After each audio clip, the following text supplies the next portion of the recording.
Hello viewers, এখন আমি chicken pizza করব। তো আমি দেখো এই যে রেডি করছি। আমি চিকেনের কিমাগুলো সুন্দর করে সাজিয়ে নিচ্ছি। এখন আমি স্বাদের জন্য বেশি করে চিজ দিয়ে দেব, কারণ পিৎজাতে চিজ হলে খেতে দারুণ লাগে।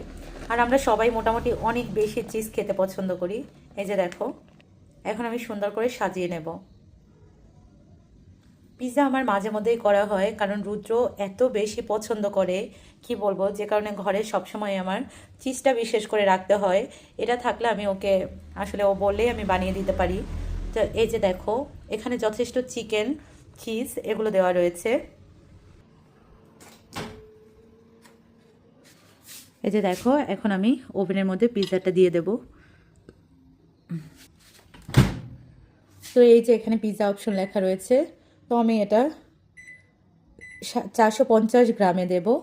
তাহলে স্টার্ট করলে এখানে 18 মিনিট পরে পিৎজাটা রেডি হয়ে যাবে। 18 মিনিট পরেই আমি পিৎজাটা খুলবো, ওভেনটা খুলে দেখব পিৎজাটা একদম রেডি হয়ে গেছে। দেখো আমার পিৎজা রেডি হয়ে গেছে, এখন আমি বের করব। এই দেখো আমার পিৎজা, এবার আমি স্লাইস করে নেব।